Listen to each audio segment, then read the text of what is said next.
Queridos, todos abriram a sua Bíblia em Marcos, capítulo 9. Bom, nós já lemos esse texto no início, como leitura oficial. E aqui está o relato de uma das obras maravilhosas que o Senhor Jesus Cristo operou em seu ministério terreno. E nesse texto ele abençoou uma família, um casal que tinha um único filho, no qual esse filho sofria de uma possessão demoníaca. Esse jovem, ele era possuído por demônios, tá? O seu pai pensava que ele tinha um único demônio, mas no final Jesus diz aos discípulos que ele tinha uma casta de demônios, uma legião de demônios. E ele também tinha uma enfermidade, os sintomas são muito parecidos com a epilepsia. Ele tinha convulsões, ele espumava também. E esse relato desse milagre e dessa libertação está no Evangelho de Mateus, de Marcos e de Lucas. E eu quero utilizar todos esses três relatos, porque em cada um desses relatos tem alguns detalhes que, somando todos eles, a gente tem uma ideia melhor, mais ampla, do que acontecia na vida desse menino, desse jovem, e dessa obra maravilhosa que o Senhor Jesus Cristo operou na vida desse jovem. Mas com a sua Bíblia aberta, nós vamos analisar desde o verso 14. Mas anterior ao verso 14, é importante se lembrar que o Senhor Jesus, ele havia chamado Pedro, Tiago e João para ir a um monte. E ali foi aquele fato tão glorioso, também registrado aí nos evangelhos, de que ele se transfigurou diante dos seus discípulos. E apareceram-lhe juntamente Moisés e Elias. Mas, em contrapartida, enquanto Jesus está no monte com Pedro, Tiago e João, lá embaixo estão os outros discípulos, os outros 9.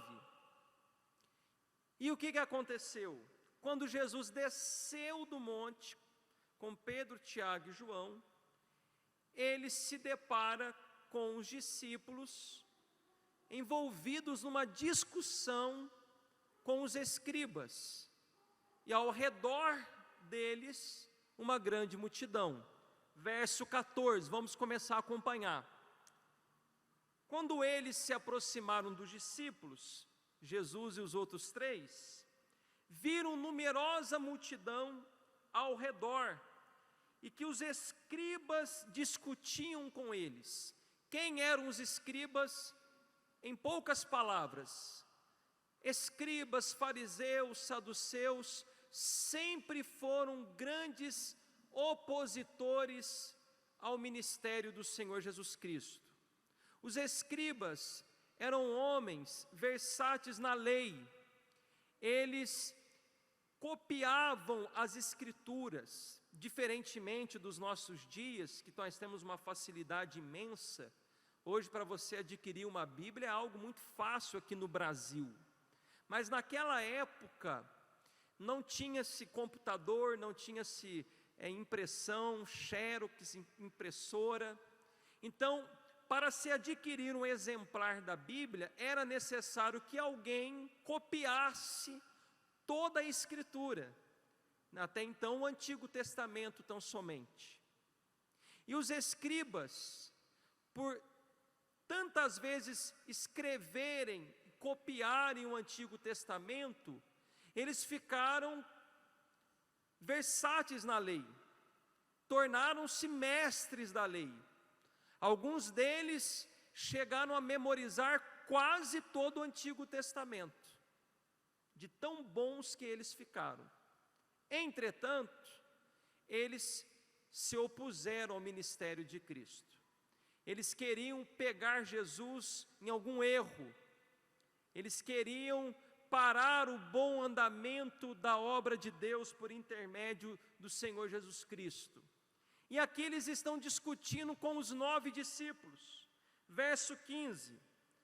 Logo toda a multidão, ao ver Jesus, tomada de surpresa, correu para ele e o saudava. Quando a multidão viu o Senhor Jesus, foi até ele com alegria. Verso 16, olha o que Jesus fez.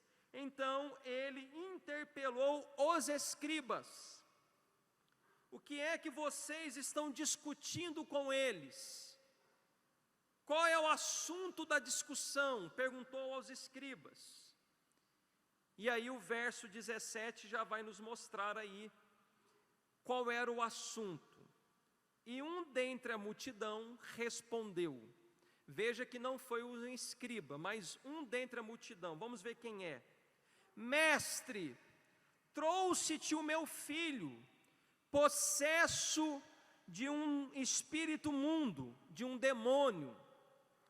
E este, onde quer que o apanha, lança-o por terra e ele espuma, ri-lhe os dentes e vai definhando. Roguei aos teus discípulos que o expelissem, e eles não puderam. Provavelmente o assunto que está aqui em discussão foi o fracasso desses 9 discípulos, pois eles receberam o filho daquele homem que sofria de possessão demoníaca, e ao orarem não conseguiram expulsar o demônio e tão menos curar aquele jovem. Obviamente que quando o pai do menino foi levar o seu filho, ele foi na esperança e na expectativa de encontrar Jesus. Quando ele viu os discípulos, ele falou, vou levar meu filho. Mas chegando lá, Jesus não estava. E como os discípulos eram representantes de Cristo, e os próprios discípulos já haviam também tido experiências atrás de expulsar demônios, de curar enfermos, o pai então deu a missão, pediu, rogou aos discípulos, e eles fracassaram. Então provavelmente os escribas estão aqui fazendo uso desse fracasso para acusar Jesus. Provavelmente eles estavam dizendo, está vendo? Vocês dizem que Jesus é o Messias, o escolhido de Deus, mas veja que vocês não conseguiram expulsar o demônio desse jovem, vocês não tiveram sucesso diante do poder maligno. Então eles estão ali provavelmente zombando dos discípulos do Senhor Jesus, tá? Então Jesus agora ele tem conhecimento do que estava acontecendo naquela multidão, qual era a razão da discussão daquela multidão. E olha o verso 19, olha o que o Senhor Jesus diz. Então Jesus lhes disse, ó geração incrédula, até quando estarei convosco? Até quando vos sofrereis? Trazei-me. Irmão, Jesus demonstra aqui toda uma indignação, Jesus demonstra aqui toda uma tristeza, em ver que, por mais que aquela geração, tanto os discípulos como os escribas e todos aqueles que ali estavam, viram ele realizar tantos milagres, e aqui é importante você ter informação de que Jesus já está no final do seu ministério. Já haviam passado 3 anos que Jesus estava operando maravilhas. Jesus já havia expulsado demônios de muitas pessoas. Jesus já havia curado muitos enfermos, ressuscitado mortos. Jesus já havia multiplicado pão em peixe. Então Jesus, ele se direciona àquela multidão, a todos eles, e diz, ó geração incrédula, vocês não acreditam vocês não possuem fé. Veja que Jesus não está se direcionando somente aos discípulos que falharam, mas ele condena toda uma geração, os seus contemporâneos. Aquela geração estava vivendo a plenitude dos tempos, como está escrito em Gálatas. Nunca houve um tempo antes e nunca haverá um tempo depois semelhante àquele momento do ministério do Senhor Jesus Cristo. Nunca se houve tantos sinais e maravilhas do poder de Deus como naqueles dias. E mesmo diante de uma esfera, de um ambiente todo sobrenatural, aquela geração ainda estava sendo marcada por incredulidade. E aqui eu abro já um parênteses. Algumas pessoas dizem assim: eu acho que muitas vezes o que está faltando para o povo ter mais fé, para o povo acreditar mais em Deus nas igrejas, são milagres. Quem disse isso? Aonde está isso na Bíblia? Isso é um erro.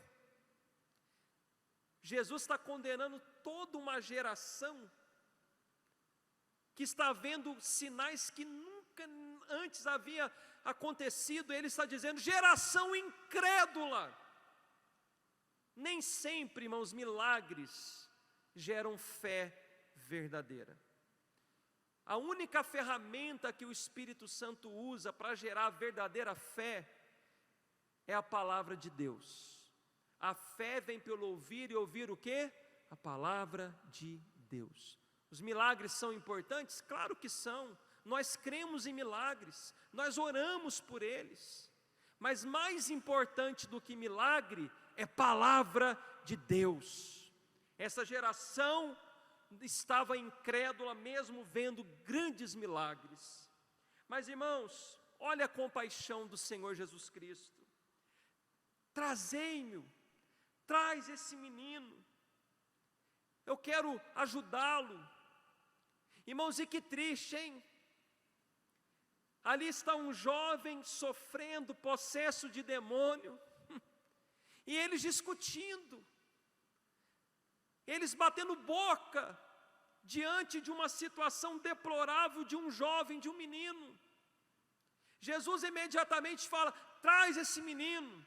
Verso de número 20, e trouxeram-lhe, e quando ele viu Jesus, o Espírito imediatamente o agitou com violência, e caindo ele por terra, revolvia-se espumando.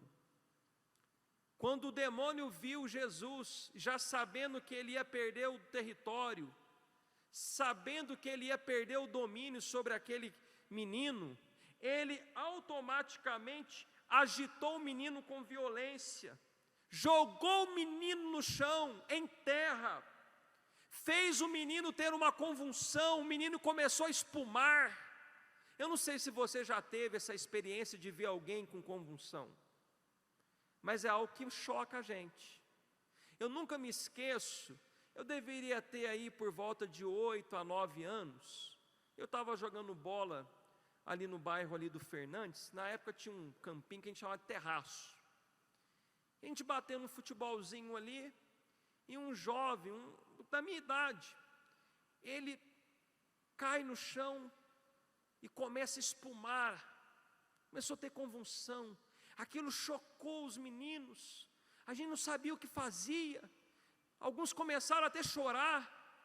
E aí a gente se lembrou que a família morava praticamente em frente ao campo. Eu corri e falei para o pai dele: olha, senhor, o seu filho está passando mal. O pai dele correu, abriu a boca dele para não enrolar a língua, aquele processo todo. Mas, irmãos, aquilo me chocou tanto. E é o que está acontecendo aqui. Esse espírito, quando viu Jesus, ele jogou o menino violentamente no chão. Olha a força de Satanás. Aquele menino começou a se debater, ter a convulsão. Satanás já sabia que ele estaria derrotado naquele momento. Então ele tentou a sua última tacada: vou tentar matar o menino agora. Jesus vê aquela situação e pergunta ao pai do menino, verso 21, há quanto tempo isso acontece? Desde quando esse menino está sofrendo tanto assim? E o pai responde, desde a infância. Desde criança, aquele menino sofria nas mãos de Satanás. Eu não quero dizer, irmãos, que quem tem convulsão está com demônio, mas nesse caso sim. Não pense você que quem sofre de epilepsia tem espírito maligno. Não, não é uma regra isso. Mas nesse caso aqui sim. Jesus deixa, o texto, a palavra de Deus deixa claro que aquele menino sofria tudo isso por ataques de Satanás à vida daquela criança. Veja que esse caso é muito mais triste, muito mais grave do que nós podemos pensar. Irmãos, eu queria que você agora mergulhasse, tentasse se colocar no lugar do pai e da mãe desse menino. É um único filho, Lucas diz que é um único filho. Não tem outro filho. Você sabe que o sonho de todo casal é ter filhos. Mas quando tem toda a atenção, todo o sonho fica especificamente naquele filho. Imagine você desde a infância. Você olha o seu filho sofrendo. Você olha o seu filho tendo convulsões. Mas o pai dá um relato do que esse demônio fazia com seu filho. Verso de número 22. E muitas vezes o tem lançado no fogo e na água, para o matar. Mas se tu podes alguma coisa, tem compaixão de nós e ajuda-nos. Deixa eu falar para você o que o diabo fazia na vida dessa criança. Porque eu quero falar tanto em Mateus, Marcos e Lucas. Primeira coisa que o diabo fazia na vida dessa criança, que tornou-se um jovem. Mateus 17,15 diz que esses demônios faziam aquele jovem sofrer muito. Segundo, verso 18 de Marcos capítulo 9, ele rangiu os dentes. Verso 18 ainda, ele espumava a boca, tinha convulsões. Verso 22 que nós acabamos de ler, lançava no fogo e na água para matá-lo. Imagine você, pai, mãe, ver o seu filho possuído por demônios, lançando o seu filho, o único filho, no fogo. Esse menino tem queimaduras. Esse menino já afogou. Tente imaginar essa cena. Não foram uma e nem duas vezes, mas ainda tem mais. Verso 18, esse menino estava com um problema de crescimento físico, porque ele estava definhando. Você já viu uma pessoa definhando? O meu avô, por parte de pai, ele tinha mais de 1,80 m. Eu não sei por que eu fiquei desse tamanho, irmão, mas tudo bem. Eu tinha tudo para ter um pouquinho mais de altura, mas Deus quis assim, Deus sabe o que faz. Mas brincadeiras à parte, o meu avô tinha 1,80 m e poucos. E meu pai foi para cuidar dele, foi morar lá em Curitiba. E um dia o meu pai me ligou e falou, Dudu, vem ver seu avô, porque o seu avô não vai aguentar muito tempo. E eu fui. Irmãos, quando eu cheguei em Curitiba, é uma cena chocante. O meu avô tinha 1 metro, se eu não estiver equivocado, 1,86 m. Olha aí, irmão. Ele estava exatamente com 1,20 m. Definhou. Ele ficou na cama, foi se encurvando, se encurvando, se encurvando, se encolhendo, definhou. Cheio de feridas, virou uma criança, fralda, mamar, tudo direitinho. Uma cena trágica. Então imagine, esse menino, um pai e uma mãe quer ver o filho o quê? Crescendo. Mas em vez de ver crescendo, está vendo o filho definhar. E esses demônios fizeram outra coisa terrível na vida desse jovem. Fizeram dele alguém que não podia falar e ouvir. Ele não nasceu mudo. Ele não nasceu surdo. Por conta da possessão demoníaca, ele se tornou surdo e mudo. E por último, Lucas 9:39 diz que esses espíritos malignos só o deixavam depois de quase destruí-lo. Deixa eu tentar ilustrar para você. Os pais viam a possessão demoníaca, tentavam fazer alguma coisa, segurar o menino, não tinha quem parava, não tem quem para, e eles tinham que esperar então os demônios saírem por si só, e eles só abandonavam o menino, a criança, é importante frisar isso, a criança, quando ele estava quase destruído. Olha o cenário desse menino, olha o cenário dessa família. Então, são pais que estão afligidos, que estão com angústia na alma, os seus sonhos estão praticamente destruídos. E já perceba, irmãos, eu vou falar isso na aplicação, que desde cedo nós somos passíveis aos ataques de Satanás. Mas eu vou frisar isso mais no final.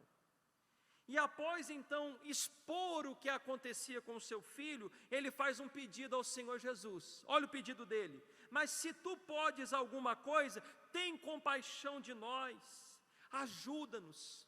Irmãos, eu quero destacar aqui, tem compaixão de nós e ajuda-nos. Veja que ele usa no plural. Um verdadeiro pai, uma verdadeira mãe, sente a dor do filho. Ajuda o meu filho, porque nós já não aguentamos mais vê-lo sofrer dessa maneira. O sofrimento do meu filho é o meu sofrimento. A dor do meu filho é a minha dor. Ajuda-nos. Ele não falou ajuda o meu filho, não falou nos ajuda, Senhor. Tem compaixão de nós, a nossa família está sofrendo. Mas olha o que ele diz: se tu podes alguma coisa. Veja que ele colocou um se, uma dúvida. E por que ele fala isso? Ele foi até Jesus com a maior expectativa de ver o seu filho liberto e curado, mas após a frustração com os discípulos, ele já não tem a mesma convicção. Aí ele fala: olha, se tu podes, colocando em dúvida se Jesus tinha de fato poder para curar e para libertar o seu filho. Mas olha o que Jesus responde a ele: se podes, tudo é possível ao que crê. É como se Jesus tivesse dito assim: se eu posso,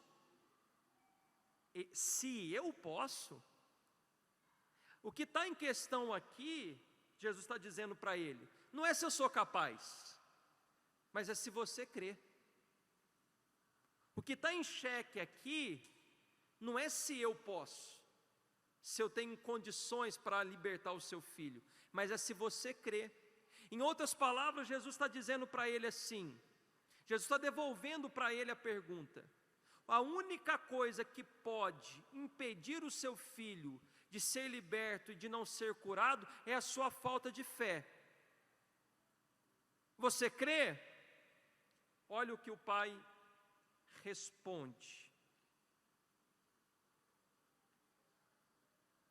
E o pai imediatamente exclamou com lágrimas: eu creio, ajuda-me na minha falta de fé.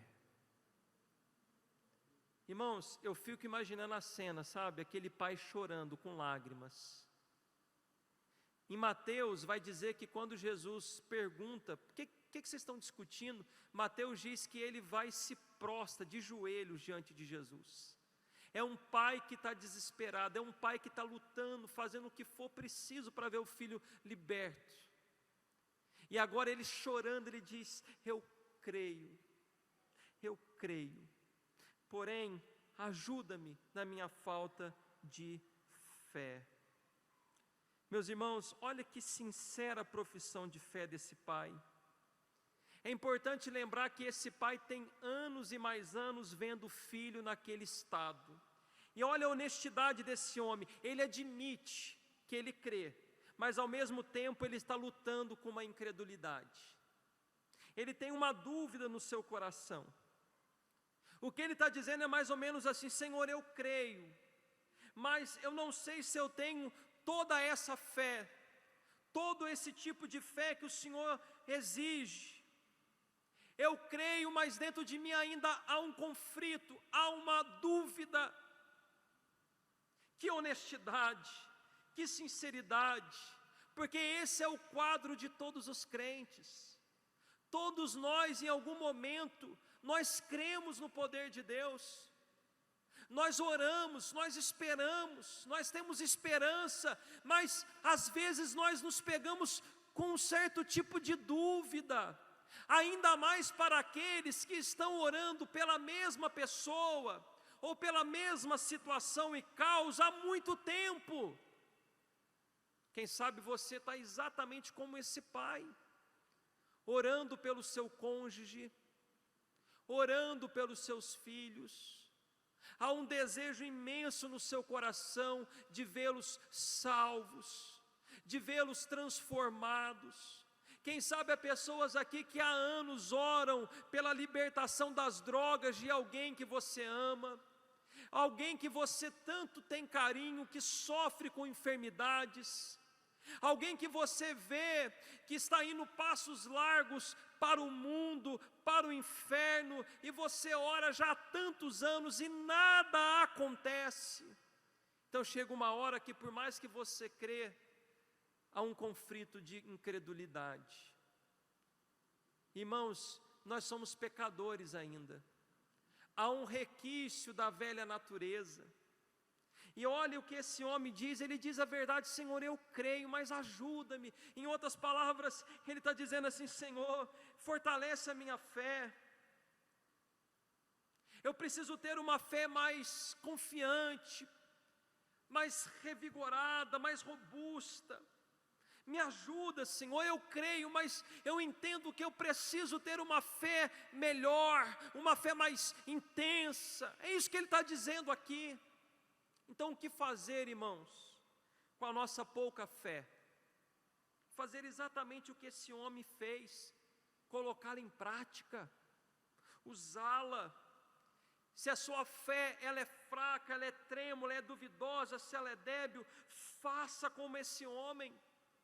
Vá com a sua pouca fé até Cristo e diga: Senhor, eu sou fraco, eu sou frágil, a minha fé é duvidosa, mas eu coloco ela no Senhor, toda a minha esperança está no Senhor. Não espere você ter uma fé muito ampla, muito poderosa, para você começar a orar. Se lance aos pés de Cristo hoje. E o que fazer com a sua incredulidade? A mesma coisa que esse pai fez. A incredulidade, a dúvida no coração daquele homem não o impediu de ir até Cristo. Muito pelo contrário, ele foi até Cristo mesmo diante de uma incredulidade no seu coração, de um conflito existencial. O que você faz quando você tem uma fraqueza?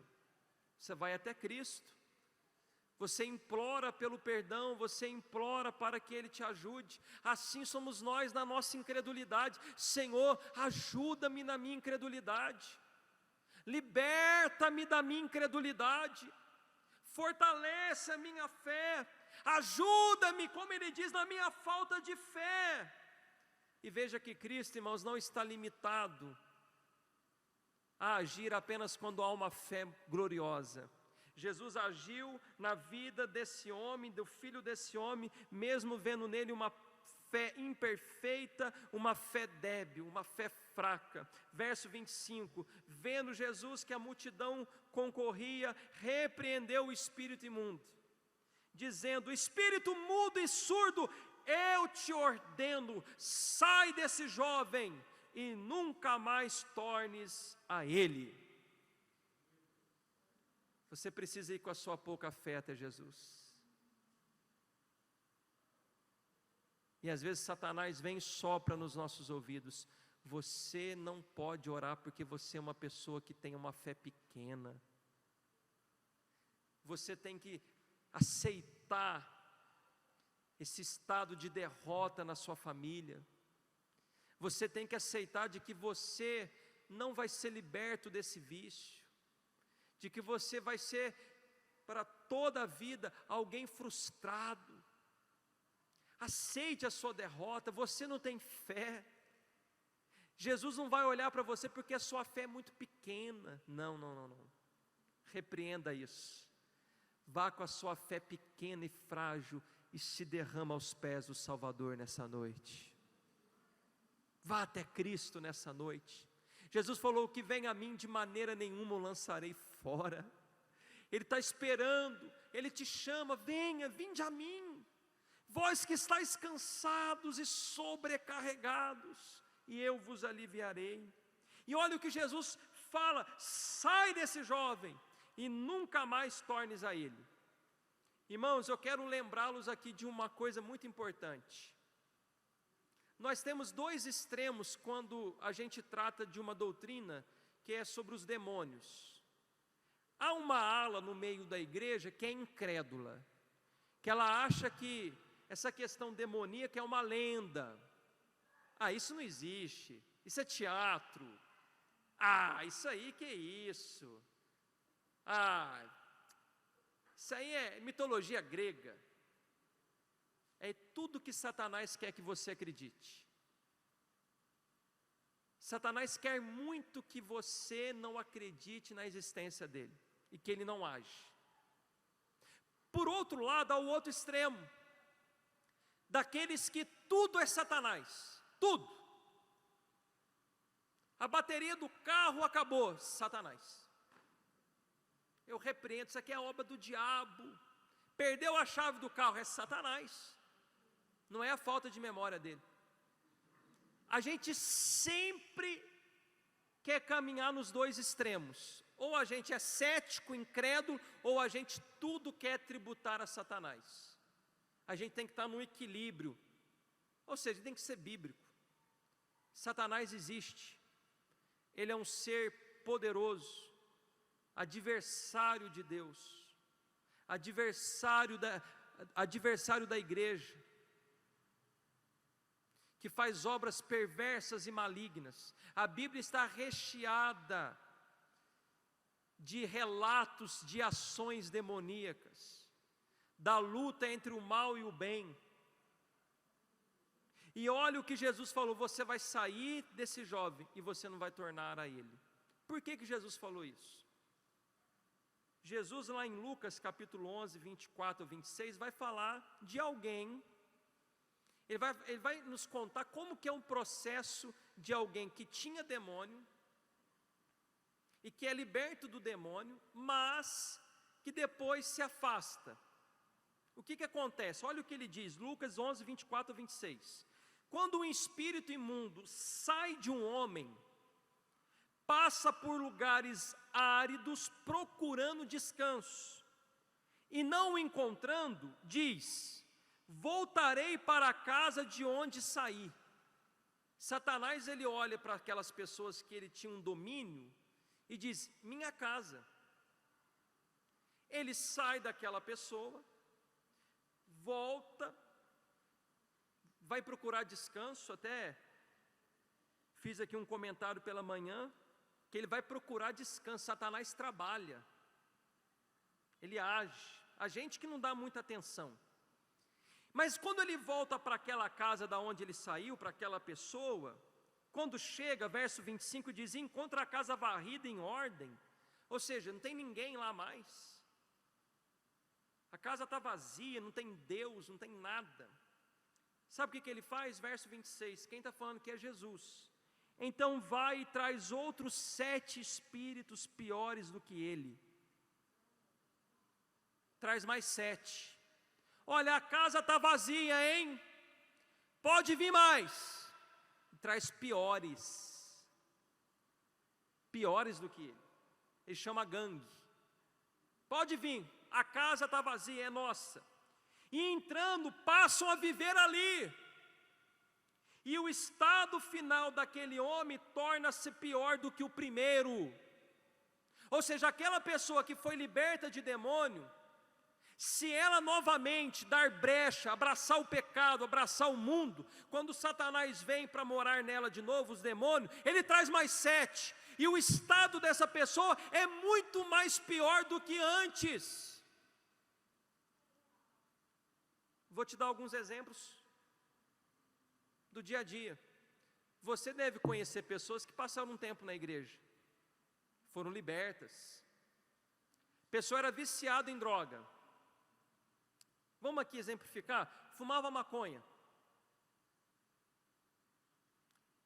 Passou um tempo na igreja, aqueles demônios foram embora, começou a buscar a Deus. Só que ela começou a abraçar o mundo de novo. É aquela história que eu contei. Vinha terça, quinta, domingo de manhã, domingo à noite. Aí começou, faltou terça, passou um tempinho, agora eu não vou quinta também, agora eu não vou na escola dominical, vou um domingo sim, um domingo não, e começa. Quando vê, ela já está desviada. Escuta, aquela pessoa vai ter mais demônios sobre a vida dela. Sabe o que vai acontecer? Ela não vai só usar maconha, agora vai usar crack, cocaína. Ela vai ficando mais pervertida. Se a pessoa já usava e ela pensou, matar ou nunca mata, agora ela pensa em matar. Eu citei um exemplo pela manhã aqui, de uma moça, que ela tinha alguns demônios que eu presenciei, e ela foi liberta, e ela foi exatamente nesse caminho, do se afastar da igreja aos poucos. Porque tem gente que acha, eu vou me afastar da igreja local e consigo ser crente. Ai, que engano de Satanás. Vai ouvindo. Essa moça que tinha um costume de ficar com alguns homens, mas aquele ficar assim, 2 semanas eu estou com um, 1 semana eu estou com outro, né? Tenho relação com um hoje, tenho relação com outro daqui a um mês. Essa moça, depois que saiu, veio aquela casta de demônios. Pergunta como ficou o estado dessa moça. Terrível. Me lembro como se fosse hoje. Uma irmã me ligou e falou, pastor, corre aqui. Eu não era nem pastor, eu era diácono. Corre aqui. Estou tão preocupado com aquela moça que ia na igreja. Ela voltou para o mundo, né? Falei, voltou. Olha, eu acabei de ver ela saindo aqui do mato. Na casa dela tinha um mato grande. Pastor, mas saiu tanto homem daquele mato. E eu chamei ela, perguntei, minha filha, está tudo bem? O que você estava fazendo lá? Não preciso nem contar para você o que estava acontecendo, né? Vários homens. Passado-se um tempo, o estado dela só piorando. Ela assumiu um relacionamento homossexual. E o estado só foi piorando. Irmãos, a Bíblia se cumpre. Tem gente que quando afasta da igreja fala, eu nunca vou fazer isso. Pode escrever, será o que ela vai fazer. Por experiência. Eu vou me afastar, não vou mais na igreja, mas isso você jamais vai me ver fazendo. Pode escrever, se Deus não tiver misericórdia, se essa pessoa não se converter de novo, se essa pessoa não se entregar a Cristo, irmãos, é o que ela vai fazer. Então Jesus falou, você sai e não torne mais, porque ele sabia que os demônios iriam querer voltar e ficar pior ainda. Mas olha o verso 26 do texto de Marcos. E ele clamando, agitando muito, saiu, deixando como se estivesse morto, a ponto de muitos dizerem, morreu. Irmãos, quando aquele demônio recebeu a ordem, sai dele, na hora ele saiu. Irmãos, veja a autoridade de Jesus, aquilo que foi impossível para os discípulos, Jesus com uma única palavra expulsou o demônio. O demônio saiu imediatamente, ele foi obrigado a obedecer, porque quem é o Todo-Poderoso é Cristo. E esses demônios ficaram tão irados que quase mataram o menino, a ponto do povo falar: morreu. Provavelmente esse menino ficou pálido, não conseguiu respirar direito. Verso de número 27, Jesus então tomou pela mão, o ergueu e ele se levantou. Esse é o Jesus que nós servimos. Satanás quer matar, mas Jesus veio para dar vida, e vida com abundância. Jesus levanta o caído, irmão. Jesus vai ao encontro do caído. Jesus toma pela mão, levanta, ergue, faz dele um novo homem, um novo vaso. Por quê? Porque Ele é Jesus, Ele é o Deus Todo-Poderoso, Ele é o Filho de Deus. Mas veja o desfecho dessa história. Verso 28. Quando entrou em casa, os seus discípulos lhe perguntaram em particular: por que nós não podemos expulsá-lo? O discípulo ficou... Por quê, irmãos? Repito, os discípulos já tinham expulsado o demônio.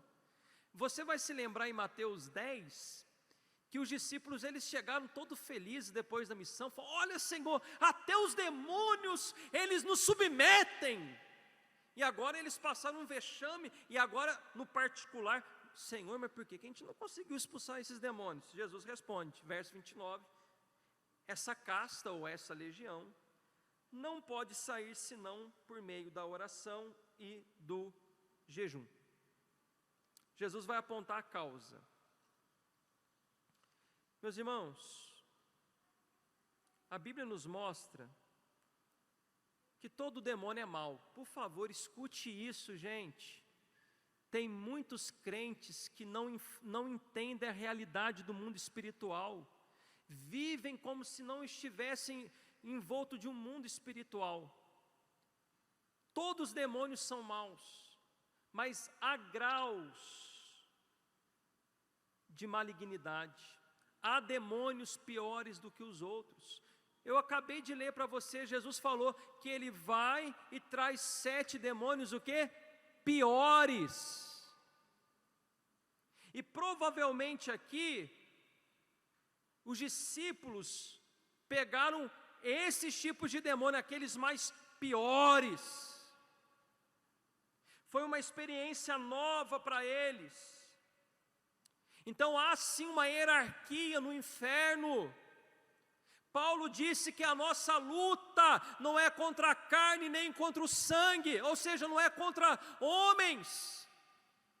Mas ele diz uma escala, ele diz: a nossa luta são contra os principados, potestades, príncipe das trevas e hostes espirituais da maldade. Ele cita 4 tipos de demônios, 4 classes de demônios. E aquele menino então estava possuído por demônios fortíssimos, piores. E por que os discípulos não expulsaram, irmãos? Porque a vida de oração deles não estava tão boa. Talvez o sucesso da missão passada fez com que eles então relaxassem no presente. Jesus está dizendo para eles de que o mundo espiritual é algo muito sério, e de que nós precisamos estar revestidos do poder de Deus,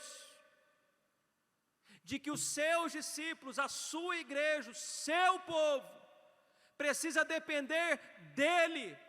Oração é dependência de Deus, jejum é fome de Deus. E Ele está dizendo: vocês, para expulsar demônios, para enfrentar o mundo espiritual, tem que ter oração e jejum. E a gente não pode viver de passado, tem que viver de presente. Talvez você já foi uma mulher de oração, talvez você já foi um homem de oração, de jejum, e não é mais. Você precisa retornar essas práticas. E aqui, irmãos, eu quero já fazer as aplicações. Veja o quanto o mundo espiritual é real. Satanás estava destruindo uma família. Satanás estava tendo controle sobre uma criança, gente.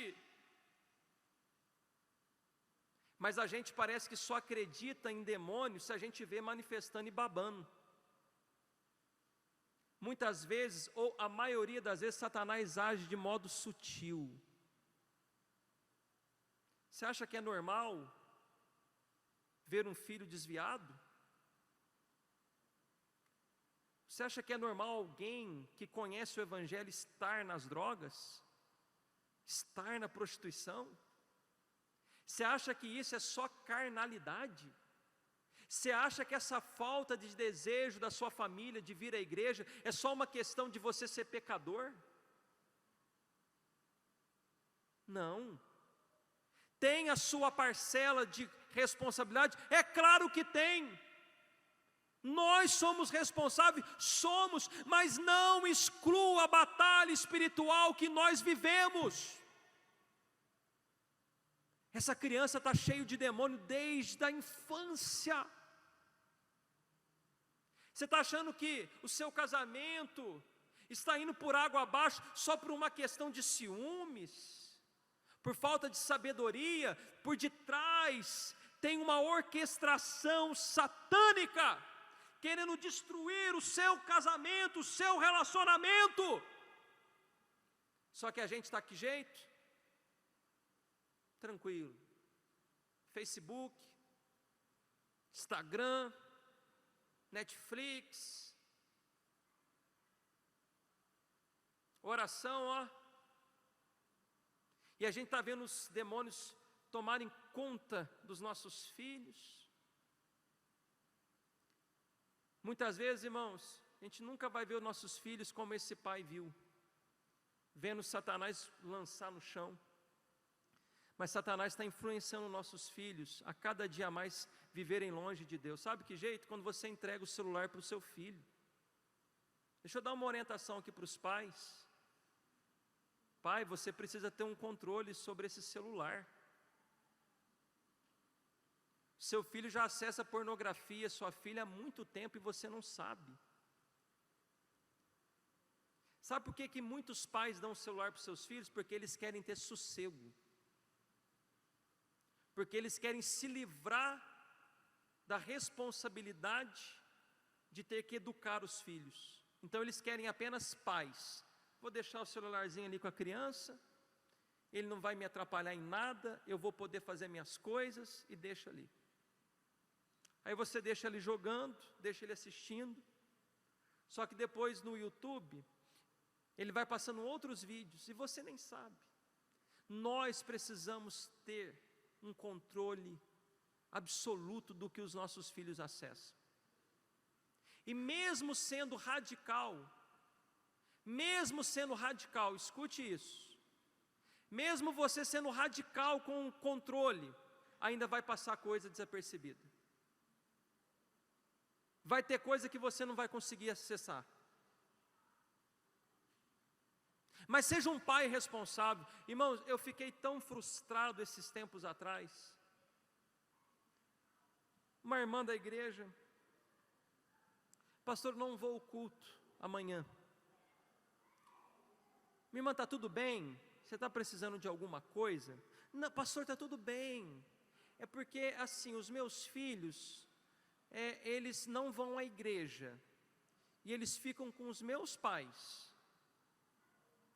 E amanhã os meus pais não podem ficar com os meus filhos. Então, nós não vamos à igreja. Eu falei, e são filhos de 10 anos, tá, irmão? 10, 14 anos. Estou terminando. Eu falei, irmã, deixa eu te falar uma coisa. Você não acha que Deus está te dando uma oportunidade de você sabiamente falar para os seus filhos: olha, hoje não tem como vocês ficarem na casa do vovô e da vovó, então hoje vocês vão no culto com a mamãe, porque a mamãe ama Jesus, porque o primeiro lugar na nossa vida, filhos, é Jesus. Então hoje vocês vão. Autoridade! Quantos pais que não têm autoridade? O filho não ora, não lê Bíblia, tá bom, é criança. É uma criança que está sendo ensinada errada. Qual foi a última vez, pai, que você sentou com seu filho e leu Bíblia com ele? Qual foi a última vez que você perguntou para o seu filho: filho, você está lendo a Bíblia? Que dia que você conversou com seu filho sobre o Evangelho? Amém, irmãos? Vamos ficar ligados. Queridos, autoridade. Olha que absurdo que a gente chegou. Um cristão não vir ao culto, porque a filhinha não quer vir à igreja. Deus delegou autoridade aos pais. Ai, pastor, porque é ruim mandar forçado. É ruim, né? E Satanás está forçando todo dia o filho na escola. Satanás, ele não força, ele arromba as portas dos nossos filhos. Ele não pede licença, ele dá com as duas pés na porta. E aí a gente não quer usar autoridade. Eu falei para aquela irmã, deixa eu ser honesto com você, você conhece a Bíblia? Você sabe quando que os seus filhos vão querer ir na igreja? Fala para mim, irmãos, quando que os nossos filhos vão querer ir na igreja? Ah, que bom que vocês sabem. Porque eles são iguaizinhos a nós, pecadores. E eu conheço pais, escute, olhe para mim, para que você não seja mais um e eu também não, que hoje choram, porque perderam o domínio sobre os filhos cresceram, e eles se arrependem de não ter acordado eles mais cedo para vir para a escola dominical. Ai, tadinho, está dormindo.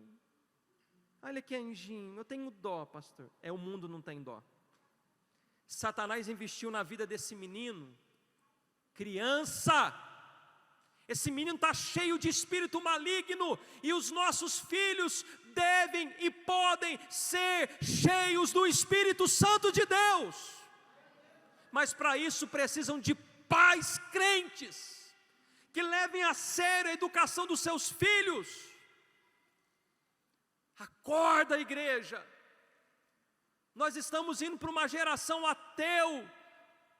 Isso está dominando as escolas, as redes sociais, e nós somos os maiores influenciadores. Acorda, irmão, você vai perder a sua família, você vai perder a sua esposa, porque Satanás está agindo na sua vida, você está dando brecha. Acorda, irmão, você vai perder tudo. Que dia que você vai revestir do poder de Deus e entender que a sua luta é contra Satanás, é contra os demônios? Quando? Irmãos, eu sou pastor aqui 13 anos, já vi família destruída, eu choro até hoje. Mas eu já vi família destruída que foi restaurada, porque foi para a oração, foi para o jejum. Ô meu irmão, sai desse comodismo. Você está vendo seus filhos se tornar um ímpio, e você não está preocupado. Vamos acordar, igreja. Vamos ser exemplo para a nossa família. E entender, irmãos, que Satanás não brinca de ser nosso inimigo. Tá? Eu acho que está todo mundo prestando atenção, né? E não brinca, ele é nosso adversário. E ele está ao derredor, buscando a quem possa tragar. Que Deus tenha misericórdia de mim, que Deus tenha misericórdia de vocês, que Deus tenha misericórdia da igreja. Se Deus está falando com você, louve-o nessa noite. Você não queria que Deus falasse com você? Deus está falando. Se humilhe na minha presença, assuma um compromisso comigo, volte a orar, volte a jejuar, volte a ter comunhão com Deus, volte a ter compromisso com a igreja. Você vai ver a sua família se ruir, se destruir. Você vai ver a sua vida espiritual lá embaixo. Eu conheço pessoas piedosas, irmãos, e aqui eu encerro, que sempre oraram, que sempre jejuaram, mas que ainda assim viram muita coisa sendo destruída. Porque um cônjuge não vigiou, porque um cônjuge não quis, mas estão de pé. Estão de pé, porque sempre temeram a Deus. Você não pode abrir mão da sua vida com Jesus porque o seu cônjuge não quer, porque a sua mãe não quer, porque o seu pai não quer. Cada um prestará conta de si. Não quer vir para a igreja? Você está lutando, está chamando, você não vai deixar de vir. Eles não querem servir a Deus, que não sirvam, vai vir a consequência. Uma hora a colheita chega, uma hora o preço vai vir, porque vem mesmo. Tudo que o homem planta, ele colhe. De Deus ninguém se zomba. E Satanás vai agir, vai trabalhar, e você permaneça firme, que na hora que o diabo agir, na hora que Deus permitir, você estará com as suas mãos estendidas, para erguer o seu cônjuge, para erguer o seu filho, para ajudar o seu pai, para ajudar a sua mãe, e dizer: vamos voltar a Cristo. Alguém tem que ficar firme nessa casa, alguém que está na brecha, alguém tem que estar na posição. Que seja você. Amém, irmãos? Curva a sua cabeça.